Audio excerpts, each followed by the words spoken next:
चंद्रपूरचा नवा महापौर कोण होणार या विषयावरती नागपूरच्या रामदास पेठ येथील विजय वडेट्टीवार यांच्या निवासस्थानी बैठक सुमारे अर्धा पाऊण तास चालली. ती बैठक आता संपली. आपल्यासोबत वंचित बहुजन आघाडी आणि उद्धव बाळासाहेब ठाकरे यांच्या शिवसेनेचे जे मुख्य नेते आहेत, उबाठाचे जिल्हा प्रमुख संदीप गिरे आहेत. संदीपजी, बैठक झाली, कशा वातावरणात झाली, काय आश्वासन मिळालं?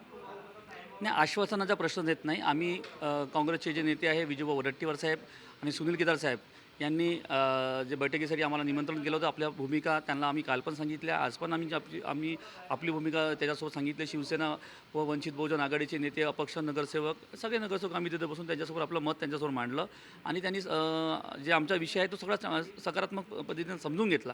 बघूया आता लवकरात लवकर त्याच्यात काय तोडगा निघते. आज दुसऱ्या फेरीत सुद्धा बोलणी झालेली आहे, पण कुठेतरी अजूनही निर्णय झालेला नाही. निर्णय कोण करणार आहे?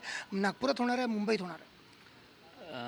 आमचा निर्णय तर आम्हाला पक्षाने सांगितला आहे का जे काही निर्णय होता आम्हाला तर आम्ही आपल्या वरिष्ठ नेत्याला सांगूनच राहिलेलो आहोत. परंतु काँग्रेस अंतर्गत तो काँग्रेसचा विषय आहे. काँग्रेसने कुठे निर्णय घेईल असा त्यांचा विषय, त्यांना ते तुम्ही त्यांच्याकडून माहिती घेतली बरं होईल. कधीपर्यंत निघेल? मला वाटतं का सायंकाळपर्यंत हा तोडगा निघून जाईल. पण मुख्य मुद्दा असा आहे की काँग्रेसच्या पक्षश्रेष्ठींनी प्रतिभा धानोरकर यांच्या गटाला महापौरपद दिलेलं आहे आणि तुम्ही वडेट्टीवारांच्याशी बोलताय. कुठेतरी चुकते असं दिसत नाही? तुम्ही प्रतिभा धानोरकरांशी का बोलणं करत नाही? मी आपल्याला आत्ताच एक सांगितलं का मी कोणत्या गटाशी चर्चा करत नाही. आम्ही जे काँग्रेसचे नेते आहे सुनील केदार साहेब, मी यांच्याकडे त्यांनी बोलवणं गेलं, त्यांच्याकडे गेलो, त्यांच्या ऑफिसमध्ये बसलो. त्यांनी सांगितलं का आपण विजूभाऊकडे जाऊन बसूया. आम्ही त्याच्यामुळे काल विजूभाऊकडे आलो. आज पण आम्हाला इथं केदार साहेब इथेच होते. त्याच्यामुळे आम्हाला इथं बोलवणार, आम्ही इथं पोचलो. आम्हाला कोणत्या गटाशी म्हणजे काँग्रेसचे जे नेते आहे, आम्ही काँग्रेसच्या नेत्याशी बोलून राहिलो. धानोरकरांशी काही बोलणं झालं?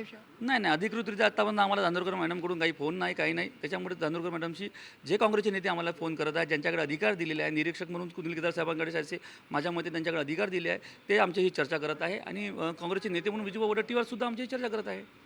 संदीपजी, तुमची बैठक सुरू असताना सुनील केदारमधून उठून गेले, काय कारण काही सांगते? नाही, त्यांना समोरचे कार्यक्रम असल्यामुळे ते जे चर्चा झाली, जे चर्चा संपल्यानंतर आम्ही चाय प्यासाठी थांबलो होतो 10 मिनिटं. मग चर्चा संपली होती तेव्हा सुनील केदार साहेब. तुम्हाला काय अपेक्षा वाटते?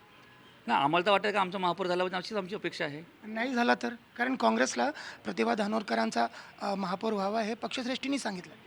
जर काँग्रेसचा महापौर झाला, मित्र पक्ष म्हणून मी त्यांना शुभेच्छा देईन. नाही, शुभेच्छा नाही, समर्थन पाहिजे त्यांना. नाही, समर्थनाचा विशेष प्रश्न येत नाही. जो आम्हाला समर्थन देईन आमच्या महापौरसाठी, आम्ही त्यांच्यासोबत जाणार, हे माझी भूमिका आहे. मग राहता राहिला भाजपशी बोलणं सुरू आहे? चर्चा तर सगळ्यांची असली पाहिजे ना. मी तुम्हाला सांगितलं, चर्चा सगळ्यांची सुरू झाली आहे की सुधीर वंशी माझं बोलणं सुरू आहे, जोरगे साहेबांशी माझं बोलणं सुरू आहे. तर तोडगा निघू पाहू. आता काही ना काही फॉर्म्युले समोर येऊन राहिले. आपल्याला मग माहिती आहे काय काय फॉर्म्युला, त्याच्यावरती तोडगा चर्चा चालू आहे. किती, 1.25 वर्षांसाठी की 2.5 वर्षांसाठी? आपल्याला उद्या सकाळपर्यंत पूर्ण 100% सांगू 1.25 वर्षांसाठी तुम्हाला महापौर पद देण्यासाठी भाजप अनुकूल आहे अशी माहिती आहे.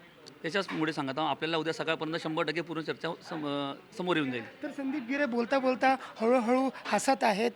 महापौर कोण होईल चंद्रपूरचा हे ठरेल, पण त्याच वेळेला महत्त्वाचा मुद्दा म्हणजे उबाठाने ज्या पद्धतीनं आपली भूमिका मांडली आहे ती भूमिका कायम आहे. त्यामुळे दोघात तिसरा आता महापौर पद विसरा असाच भाजप आणि काँग्रेसला त्यांनी इशारा दिलेला आहे.